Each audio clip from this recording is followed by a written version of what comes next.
Είπαμε ότι όταν ο άνθρωπος ζει την πτωτική του φύση, μέσα από την πτωτική του φύση εκφράζεται όλη η ύπαρξή του, εσωτερική και εξωτερική δράση και αντίδραση μέσα σε 4 σαμάρια.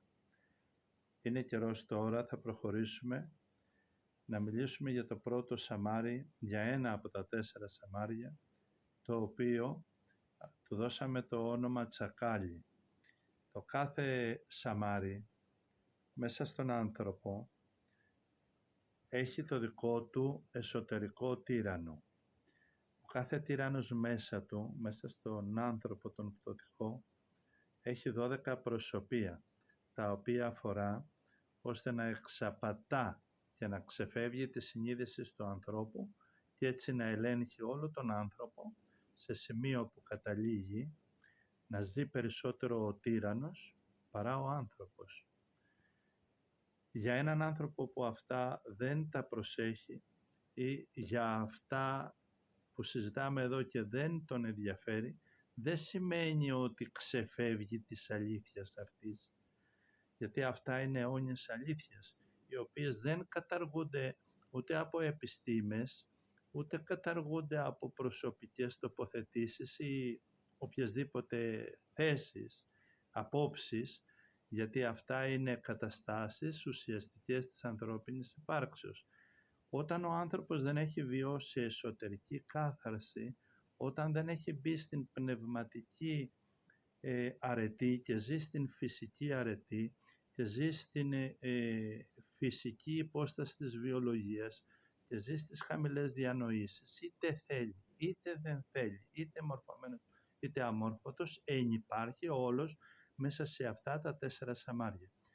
Το κάθε σαμάρι έχει 12 προσωπία. Σε όλα τα σαμάρια συμβαίνει αυτό. Τώρα λοιπόν θα μιλήσουμε για το πρώτο σαμάρι και τους τυράννους του. Ο τύραννος μέσα στον κάθε άνθρωπο με τα 12 προσωπία του φωνεύει, πληγώνει, μειώνει, σκεπάζει, δηλητηριάζει, λερώνει και εκμηδενίζει την εσωτερική ωραιότητα της ανθρώπινης ψυχής, του ίδιου του ανθρώπου. Έτσι, αφού πρώτα μεταβάλει τις ενέργειες, αφού τρέφεται στην ουσία, ο τύραννος και αυξάνει και μεγαλώνει και καταβροχτίζει κυριολεκτικά τη δύναμη της ψυχής του ανθρώπου. Με αποτέλεσμα ζει και υπάρχει ο τύραννος και τα προσωπία του σε βάρος της ψυχής, άρα σε βάρος όλου του ανθρώπου. Γι' αυτό σε όλα τα σαμάρια ονομάζεται ισόβαθμα τύραννος ή διαφορετικά ο καταστροφέας της ανθρώπινης ψυχής, της θεϊκής υποστάσεως του ανθρώπου. Η όλη προσπάθεια στην εδώ μελέτη που έχω γράψει στα βιβλία μου και στις όλες τις συζητήσεις, τις οποίες έχω δώσει είτε ατομικά είτε δημόσια, είναι για να διωχτεί από τον άνθρωπο ο τύραννος και όλα εκείνα τα όργανα του μέσα, τα προσωπία του, ώστε να λάμπει πάνω στον άνθρωπο που απαλλάχθηκε από τους τυράννους του όλη η μεγαλοσύνη, η μεγαλοπρέπεια, η ωραιότητα, η σοφία της ψυχής, καθαρή και απαλλαγμένη όπως τη στόλισε ο Δημιουργός που την έπλασε. Πριν λίγες μέρες είχα την ευλογία, πραγματικά την ευλογία να συναντήσω μια μικρή αναγνώστρια έφηβη, η οποία για κάποιο θέμα της βρέθηκε κοντά μου και συζητήσαμε, έχοντας κάνει το κορίτσι νομίζω 3 χρόνια ψυχοθεραπευτική και ψυχολογία. Την πέρασα στην διάσταση της ένθεης διαστάσεως της ψυχής, της ένθεης διαστάσεως του νου, και της ξεκαθάρισα μια μεγάλη ομιλία, συζήτηση που είχαμε μαζί της, ότι ο αρνητικός άνθρωπος Και ο θετικός άνθρωπος είναι ο διαδικός κόσμος, η ανώτερη και κατώτερη σκέψη, το ανώτερο και κατώτερο το οποίο είναι μέσα στα όρια της φυσικής αρετής, μέσα στα όρια της βιολογίας μας, μέσα στα όρια της αυτοπροστασίας μας, και αυτά δεν έχουν τελειωμό.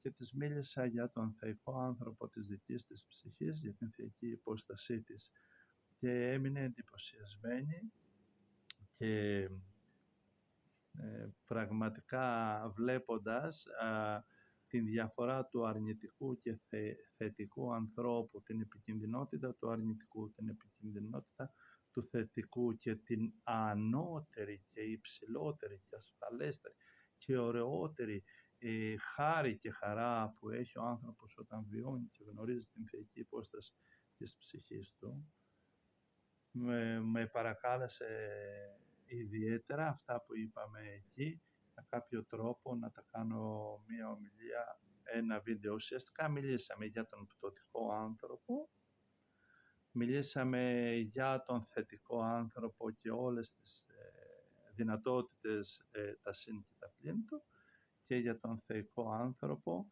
τον άνθρωπο ο οποίος είναι έξω από τον διαδικό κόσμο, απαλλαγμένος, έχοντας βιώσει εσωτερική κάθαρση, και η ίδια του η θέση και η τοποθέτησή του σε ό,τι αφορά τον εαυτό του, σε ό,τι αφορά τα πιστεύω του, υπερβαίνει αυτόν τον διαδικό κόσμο, παραμένοντας βεβαίως μέσα στην χάρη του Ιερού ανθρώπου. Έτσι λοιπόν η όλη προσπάθεια εδώ είναι για να απαλλαχθεί ο άνθρωπος από τα σαμάρια του και από τους τυράννους του και να βιώσει εσωτερική κάθαρση.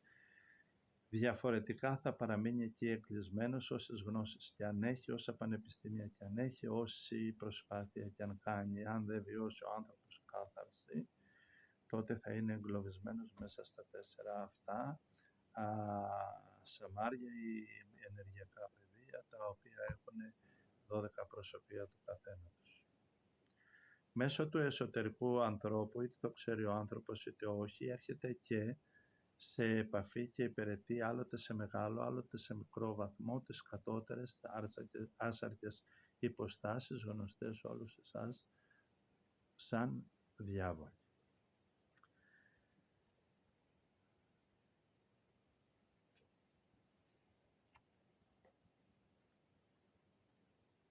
Το πρώτο σαμάρι που ονομάζω τσακάλι, με εσωτερικό τύραννο, το νευρικό εγώ, το οργικό εγώ και το φιλόνικο εγώ.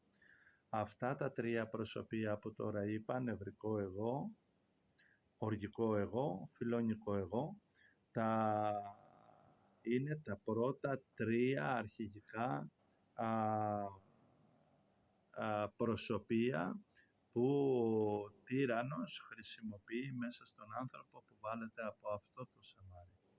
Το ονομάζω τσακάλι γιατί ο άνθρωπος που το φορά περιέχει σε όλους τους χώρους του εσωτερικά οργή. Η λέξη οργή είναι σωστά επιλεγμένη γιατί από το νόημά της μπορεί η λογική συνείδηση του κάθε ανθρώπου να βαθύνει κατανοώντας πώς χρησιμοποιεί τις δυνάμεις ο άνθρωπος, ο οποίος φέρνει αυτό το μαγνητικό πεδίο του τσακαλιού και επομένως ζει και βιώνει μέσα του με εσωτερικό τύραννο οργικό εγώ, φιλόνικο εγώ, νευρικό εγώ. Για να παρατηρήσει ο κάθε ένας μας και να βρει και να καταλάβει με ποιο τρόπο χρησιμοποιεί τις δυνάμεις του, δεν έχει παρά να κοιτάξει και να μελετήσει με προσοχή λίγο τα γεγονότα της ζωής του. Εξετάζοντας τα γεγονότα της ζωής εσωτερικά και εξωτερικά, εύκολα θα αντιληφθεί ποιος τύραννος δέρνει τον κάθε έναν άνθρωπο μέσα του, άρα και θα κατανοήσει ο καθένας που ενδιαφέρεται ποιο σαμάρι φοράει στη ζωή του. Γεγονότα ζωής είναι όλα εκείνα που ζει, που βιώνει μέσα του. Μέσα στο εσωτερικό άνθρωπο, γεγονότα ζωής είναι όλα τα του ανθρώπου. Κάθε τι που σκέπτεται, η ποιότητα των σκέψεών του. Κάθε τι που νιώθει, η ποιότητα των αισθησεών. Πώς αντιδρά εσωτερικά και εξωτερικά. Με ποιο τρόπο χρησιμοποιεί τη δύναμη της φαντασίας του. Τι όνειρα, τι οράματα έχει. Με τι είναι ποτισμένος ο λόγος του και τι λένε οι εσωτερικές του φωνές. Τι εργασία ταιριάζει Και τι επιλέγει? Πιθαναγκασμένος από τον τρόπο που οι δυνάμεις του εσωτερικά λειτουργούν. Τι σύντροφο επιλέγει και πώς συμπεριφέρεται στο σύντροφό του. Πώς ενεργοποιεί εσωτερικά το περιβάλλον του και εξωτερικά τι περιβάλλον δημιουργεί. Πώς και με ποιο τρόπο παίρνει ενέργεια από τους γύρω του ανθρώπους ώστε να αισθάνεται υπαρκτός και δυνατός. Τι αρρώστιες ενδέχεται έλκει δημιουργεί στη ζωή του, σωματικές, πνευματικές, διανοητικές. Ποιο είναι αυτό που μπορεί να πετύχει σαν άνθρωπος σύμφωνα με το ενεργειακό του πεδίο. Αυτά όλα είναι τα γεγονότα που δημιουργεί πάνω του και μέσα του. Όλα αυτά και όλα εκείνα που δύναται να εκφράσει προς τα έξω ονομάζονται γεγονότα ζωής. Τα 4 σαμάρια μαζί με τους τυράννους του εδώ θα τα μελετήσουμε μέσα από τις σκέψεις. Για να δούμε τις σκέψεις του ανθρώπου που φοράει το τσακάλι και βιώνει μέσα του τον τύραννο οργικό εγώ, φιλόνικο εγώ, νευρικό εγώ. Αυτά λέγονται για κάθαρση, όχι για μία απλή ενσυναίσθηση, ούτε για μία απλή αυτογνωσία, ούτε για μία κατάσταση καλύτερης κατανόησης του τι είναι ο άνθρωπος και ποιος είμαι εγώ εν τέλει, αλλά για να φτάσουμε πετώντας από μέσα μας όλα εκείνα που εμποδίζουν τη μεγαλοσύνη και την ιερότητα της ανθρώπινης υποστάσεως, να ζήσουμε ελεύθεροι και απαλλαγμένοι από την τραγική μικρότητα, από τον πτωτικό μας άνθρωπο, από το μίζερο εαυτό μας ή από τον θετικό εαυτό μας που είναι ικανός να κάνει πολλούς μεγάλους φόνους και πολλά άσχημα πράγματα. Γιατί και ο Χίτλερ ήταν θετικός. Και ο Ηρώδης που σκότωσε τα παιδιά θετικός ήταν, σκότωνε για να έχει τη δουλειά του, το βασιλιό του. Λοιπόν, οι σκέψεις του ανθρώπου που φορά το σαμάρι του τσακαλιού και μέσα του ο τυραννός του έχει αρχηγικά προσωπία το οργικό εγώ, το φιλόνικο εγώ, το νευρικό εγώ. Διακατέχεται από οργή, θυμό, αποτομία, εριστικότητα και εντάσεις. Οι σκέψεις του είναι γεμάτες με διαθέσεις εχθρικές. Πολλές φορές οι σκέψεις του μέσα του φιλονικούν συναμεταξύ τους ασταμάτητα. Βρίσκεται γεμάτες από σκέψεις του από ομιλίες με νευρικές εντάσεις, με θυμώδεις απολογίες που ανταπαντούν στις πρώτες. Δηλαδή μέσα στο νου του γίνεται και στο συναισθηματικό του πεδίο, γίνεται συνεχώς πόλεμη. Βρίσκεις μέσα στις σκέψεις του να είναι γεμάτες με νοήματα καταστροφών, γεμάτες με φιλόνικες διαθέσεις, συζητήσεις και εντάσεις. Ο άνθρωπος αυτός μοιάζει με τρελό που με τις σκέψεις του τρομακρατεί εσωτερικά το είναι, απειλεί και εχθρεύεται τον ίδιο του τον εαυτό. Απ' αρχής είναι ανάγκη να σας πω ότι οι άνθρωποι οι οποίοι οι περισσότεροι φτάνουν στην μανιώδη σχιζοφρένεια και είναι επικίνδυνοι πάρα πολύ βαριά για τον εαυτό τους, είτε να βλάψουν τον εαυτό τους με αυτοκτονίες, με το να τιναχτούν στον αέρα, να κάνουν του κόσμου τις τρέλες, φεύγω να πω εδώ, να κακοποιήσουν τον εαυτό τους και να βλάψουν τους άλλους ή ακούν μέσα τους μία φωνή που τους προτρέπει να βλάψουν τον εαυτό τους ή και τους άλλους. Ο τύραννος αυτός, η εσωτερική φωνή, όταν συλλάβει τον άνθρωπο, ξέρετε τι κάνει? Να σας το πω και αυτό, πριν το συζητήσουμε.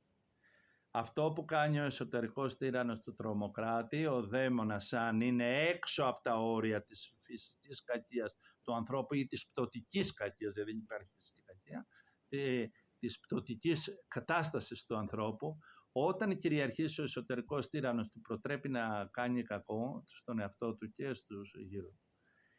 Όμως πριν φτάσει από το κακό, στο κακό ή του εαυτό του ή του γύρω του, τότε αφήνει να εκδηλωθεί προς τα έξω αυτό το πράγμα με σκοπό να σπείρει αγωνία, ανησυχία, φόβο, ανασφάλεια, αβεβαιότητα στο περιβάλλον.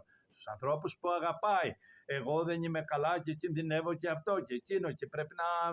Και αρχίζει ένας φαύλος κύκλος παίρνοντας τρόμο, φόβο, αγωνία, ανασφάλεια στο περιβάλλον του και με αυτά τρέφεται. Και συγκρατεί και συνεχίζει και έρχεται εκεί η ψυχιατρική για να τον ταΐσει χάπια. Αφού δεν έχει κάθαρση, θα φάει χάπια. Δεν γίνεται αλλιώς. Οι σκέψεις του ανθρώπου αυτού μοιάζουν να έρχονται από το πουθενά. Δηλαδή οι σκέψεις που ζει πολλές φορές εμφανίζονται μέσα στο νου του, μπροστά στην οθόνη του νου του, προσέχτε, αναπάντεχα, απρόσμενα, απρόοπτα. Μοιάζουν οι σκέψεις του σαν μυστικοί μάγοι που εμφανίζονται από πουθενά. Είναι σκέψεις φορτωμένες με φοβερά μαντάτα, πολεμικά μαντάτα, τραγικά μαντάτα. Τις σκέψεις αυτού του ανθρώπου τις ονομάζω ύμνους καταστροφών, ύμνους δυσαρμονίας, ύμνους κινδύνου, ύμνους ανησυχίας, ύμνους πανικού, ύμνους απερίγραπτου, αόριστου κινδύνου. Αόριστου. Απειλή, αισθάνεται απειλή από παντού και απειλείται από όλα. Κάτι τον απειλεί και κάτι απειλείται συνεχώς. Τερατάκια. Σχεδόν εξ ολοκλήρου οι σκέψεις του κρύβονται πίσω από φόβους και την πληροφορία κινδύνου και κινδύνων. Οι σκέψεις του ανθρώπου αυτού που βιώνει το σαμάρι το τσακάλι και μέσα του υποφέρει από τους εσωτερικούς του τυράννους με τα 12 προσωπία τους. Εδώ μιλάμε για τα 3 προσωπία, απότομο εγώ, αναπάντεχο εγώ, απρόσμενο εγώ. Ενώ πηγαίνει βόλτα με τη γυναίκα του, με τους φίλους του, ξαφνικά μέσα στην οθόνη του νου του εμφανίζονται απρόοπτες σκέψεις, αν πάρει το εργοστάσιο μου φωτιά, αν κινδυνεύω, αν μαλώσει ο δικός μου άνθρωπος και πράγματα που συνεχώς αλληλοσυγκρούνται, αλληλοσκοτώνονται και μετά τι θα κάνω εγώ, θα καθίσω με σταυρωμένα χέρια, θα τους κάνω, θα τους ράξω, θα τους χτυπήσω, θα τους διαλύσω, θα τους... Και έτσι στην κάθε στιγμή της ζωής του βρίσκεται μέσα του με εντάσεις ενέργειες, σκέψεις, συναισθήματα, αρνητικά, καταστροφές, κινδύνων, συγκρούσεων, περιγραφές αντιδικιών, σκέψεις εχθρικές γεμάτες με φιλόνικες διαθέσεις. Χρειάζεται κάθαρση. Αυτά για να συμβαίνουν είναι λάθος λόγος.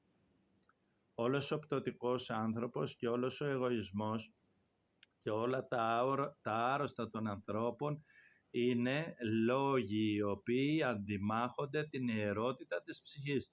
Είναι λόγοι οι οποίοι γεννάνε τον άνθρωπο, λόγοι, άρρωστοι λόγοι που τον γεννάνε στην εγωπάθεια, τον κάνουν εχμάλωτο του εγώ του, των αναγκών του και ο άνθρωπος βρίσκεται εχμάλωτος σε έναν άρρωστο λόγο που τον ονομάζουν οι επιστήμονες αυτό τον λόγο με χιλιάδες ονόματα και περιγράφουν και γράφουν και προσπαθούν και ψάχνουν και δίνουν χάπια και προσπαθούν και παρηγορούν και συνεχίζουν.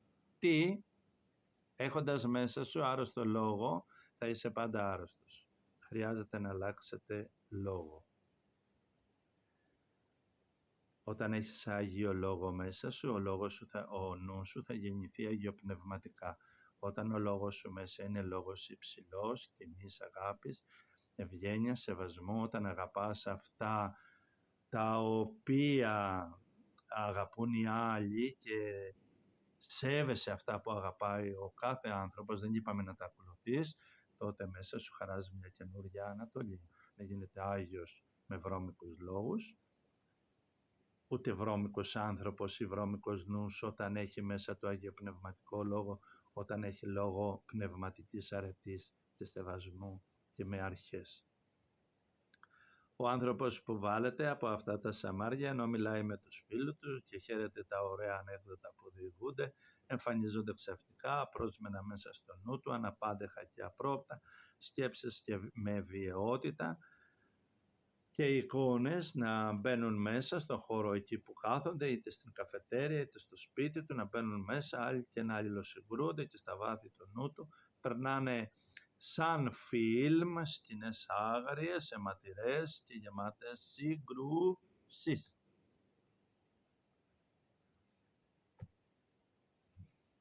Υποφέρουν συνανθρωποί μας μέσα σε αυτά. Και όλοι έχουμε έναν εσωτερικό τρομοκράτη που συνεχώς έχει και λέει. Συνεχώς, ασταμάτητα, ακούραστα, ακόμα και στον ύπνο, μέσα σε όνειρα, σε φρίκι.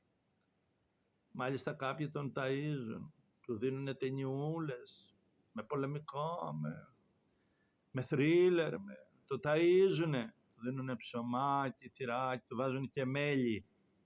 Δεν κοιτάνε να γιατρέψουν λίγο τον εαυτό τους. Συνεχίζουμε. Σε οποιαδήποτε στιγμή μπορούν να εμφανιστούν μπροστά στο νου τους, στην οθόνη του νου του, εσκεμμένα βάζω τη λέξη οθόνη του νου του, εικόνες πολέμων, που έχει δει, εικόνες και σκέψεις κακές που είχε κάνει στο παρελθόν, γεμάτες εντάσεις. Πάντοτε σχεδόν είναι μέσα του με θυμό και γεμάτο εντάσεις. Ποτέ δεν είναι ειρηνικός εσωτερικά, γιατί αυτό του είναι κάτι ξένο. Πάντοτε προτιμά τον χώρο των νεύρων. Και όπως απότομα εμφανίζονται οι σκέψεις και εντάσεις στο νου του και στο συναίσθημά του και στον εσωτερικό του άνθρωπο, έτσι απότομα, απρόσμενα αποσύρονται. Και συνεχίζει ο άνθρωπος να μιλά με τους φίλους του χωρίς να καταλαβαίνει το παιχνίδι που του παίζει ο εσωτερικός του τύραννος. Του μένει όμως μέσα του μία αίσθηση απορίας, του μένει μέσα η ποιότητα και η ενέργεια που γέμισαν τα συναισθήματά του, αυτοί οι ξαφνικοί επισκέπτες των σκέψεών του, των εικόνων, των εντάσεων. Διαμέσου των σκέψεων, των συναισθημάτων και των αισθημάτων του που είναι φορτισμένα με τέτοιες ενέργειες, τρέφεται στην πραγματικότητα ο εσωτερικός του τύραννος, αυτός που μπροστά στο νου του τον γέμισε με τέτοιες σκέψεις, με τέτοιες εικόνες, με τέτοιες εντάσεις. Ο κάθε εσωτερικός τύραννος έχει 12 προσωπία, για να μην γίνεται εύκολα αντιληπτός από τη συνείδηση, και έτσι καταφέρνει να ζει σε βάρος της ψυχής, άρα καταφέρνει να ζει σε βάρος όλου του ανθρώπου. Χρησιμοποιεί εναντίον του ανθρώπου τις σκέψεις του, γιατί καταστρέφονται οι πολλοί άνθρωποι με τις σκέψεις, με τα οράματά τους, με τα θέλω τους, με εκείνα που έχουν, με εκείνα που δεν έχουν, με τα ανικανοποίητα. Ο πτωτικός καταστρέφεται με όλα, με τα οράματά του, με τα συναισθήματά του, με όλα τα μέσα του και με όλα τα έξω του. Χρησιμοποιεί, οι τύραννοι χρησιμοποιούν εναντίον του ανθρώπου όλες τις εκδηλώσεις, τα λόγια, τις συμπεριφορές, τις πράξεις, με αποτέλεσμα κακοποιούν οι τύραννοι τον άνθρωπο με τα ίδια τα του ανθρώπου. Ενώ οι σκέψεις μας δόθηκαν να ζούμε, να ωφελούμαστε, η δράση, η αντιδρασή μας, η φαντασία μας, οι επιθυμίες μας, οι προσδοκίες μας, οι δυνάμεις μας, η λατρεία μας, η δύναμη να αγαπάμε, όλα μας δόθηκαν να υπηρετούμε την ευτυχία μας. Οι τύραννοι τα βάζουν, τις δυνάμεις μας, και μας αρμέγουν σαν να είμαστε ζώα. Κατσίκα η αγελάδα που παίρνει την ενέργεια, τη ζωτική ενέργεια του ανθρώπου, το πνευματάκι. Αν παρατηρήσεις τη σκέψη του ανθρώπου που φορά το σαμάρι του τσακαλιού, τότε θα βρεις τις σκέψεις μόνιμα να κρύβεται έρωτας μυστικός για τον φόβο, τον πόνο. Η οργή και ο θυμός, η ανησυχία είναι τροφές του. Μια αίσθηση, η αίσθηση του αόρατου κινδύνου που άλλοτε αναφέρεται στον εαυτό του, για τον εαυτό του, και άλλοτε στο περιβάλλον του, άλλοτε στα μελλοντικά γεγονότα, άλλοτε στα παλιά και στα τώρα. Πάντοτε όμως είναι εμπόλεμη κατάσταση το μέσα του, εσωτερικά, διανοητικά, λεκτικά, στον εξερχόμενο λόγο του, στον εσωτερικό λόγο του, οι εσωτερικές του φωνές. Φτάνει δε σε βάθος χρόνου και το όλο του το περιβάλλον θα αναγκαστεί να του φέρεται έτσι. Γιατί αυτός που σπέρνει γύρω του θυμούς και εντάσεις και προβλήματα και τσακωμούς και πολέμους, τι θα πάρει? Αργά ή γρήγορα και γύρω του θα βρουν άμυνες, αργά και γρήγορα και γύρω του θα του βάλουν που λένε οι νεαροί πάγο, αργά ή γρήγορα το περιβάλλον του θα γίνει καθρέφτης που θα τα φάει στα μούτρα του. Αν παρατηρήσεις και δεις καθαρά, πίσω από όλες τις σκέψεις του υπάρχει η πληροφορία ότι τάχα όλα γύρω του τον εχθρεύονται. Βιώνει επιθετικότητα προς όλα. Έτσι με όλες αυτές τις σκέψεις, τα συναισθήματα και όσα γεννιόνται μέσα του τρόμου, της ανησυχίας, του φόβου, καλλιεργεί εσωτερικές εντάσεις, επιστοποιεί όλο του το είναι ότι η ζωή είναι εντάσεις. Βιώνει την ανάγκη για άμυνα, για αποτελεσματική προστασία, την ανάγκη να απειλήσει όλα εκείνα που γύρω του έρχονται πριν προλάβει να δει τι είναι αυτά που έρχονται κοντά του. Ένας άνθρωπος με τέτοιο εσωτερικό, είτε στη διανόηση, είτε στο εσωτερικό, είτε στις αντιλήψεις, είτε στις πίστες, είτε στα λόγια, όταν καθίσει κοντά με έναν ωραίο Σωκράτη, με έναν ωραίο ειρηνικό νου, με έναν Άγιο Βασίλειο, αυτός ο άνθρωπος δεν αντέχει. Θα τρελαθεί, θα σκάσει, δεν αντέχει αυτή την ειρήνη, δεν αντέχει αυτή την ευλογία. Δεν αντέχει, άνθρωπε μου, δεν αντέχει να τον πλησιάζει ο άλλος ειρηνικός, πράος, ήσυχος, καθαρός μέσα, που δεν αισθάνεται καμία απειλή, γιατί για αυτόν δεν υπάρχουν απειλές. Ο άνθρωπος που είναι καθαρός ούτε απειλείται, ούτε απειλεί ποτέ. Ο καθαρός άνθρωπος δεν απειλεί, ούτε απειλεί, ούτε προσβάλλει, ούτε προσβάλλεται. Δεν κοροϊδεύει και δεν κοροϊδεύει. Δεν ατιμά και δεν ατιμάζεται. Να εργαστείτε για τον εαυτό σας πάρα πολύ.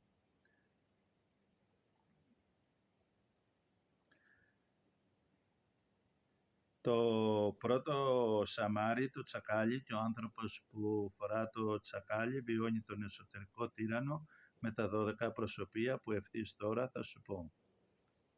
Σου παρουσιάζω τα προσωπία του. Οργικό εγώ, φιλονικό εγώ, νευρικό εγώ. Απότομο εγώ, αναπάντεχο εγώ, απρόσμενο εγώ. Βίαιο εγώ, υβριστικό εγώ, παρορμητικό εγώ. Καταστροφικό εγώ. Εγώ του τρόμου, παρακαλώ προσοχή στο τελευταίο, οξύμορο εγώ.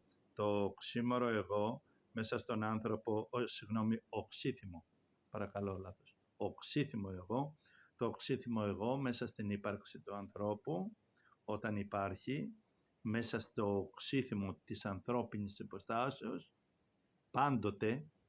πάντοτε κρύβεται μία ολοκληρωμένη οντότητα, το πνεύμα της αντιλογίας.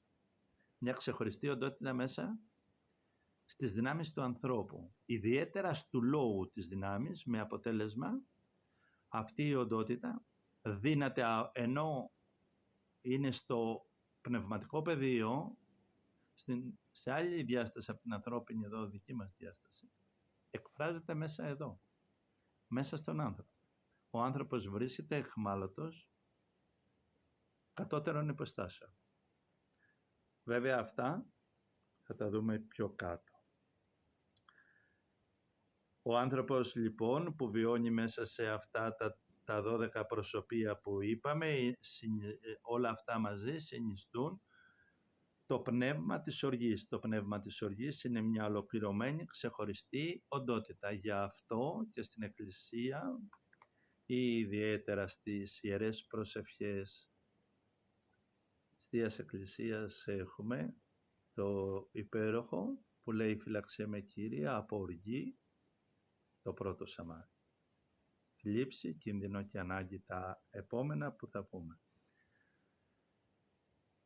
Θα δούμε και πάλι σε επόμενο, σαν συνέχεια, σε επόμενο βίντεό μας, τον εσωτερικό τρομοκράτη με τα 12 προσωπία του και στις σκέψεις και στα συναισθήματα και στη δράση, και θα τον δούμε και πιο βαθιά ακόμα και στη λατρευτική του υπόσταση, όταν ο άνθρωπος πια, χωρίς να το ξέρει, παρέδωσε το ιερό μέρος της ψυχής του στις κατώτερες υποστάσεις, στον κακό εαυτό του, στον πτωτικό άνθρωπο και τρέχει όπου και να τρέξει άνευ εσωτερικής καθάρσεως. Είναι τελειωμένο το ζήτημα. Στην καλύτερη περίπτωση να ζήσει σαν ένας φυσικός άνθρωπος στα όρια του φυσικού, στη φυσική αρετή, στη βιολογική διάσταση, οριοθετημένος μέσα στα κοινωνικά, ιδεολογικά, στα μικρά πρότυπα της εκάστοτε εποχής,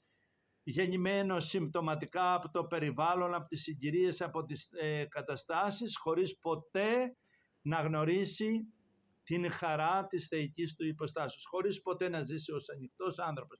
Ο τρομοκράτης με τα 12 προσωπία του, την ολοκληρωμένη οντότητα που είπαμε, την οντότητα που ονομάσαμε πνεύμα της οργής, ζει ξένος της θεϊκής του φύσεως.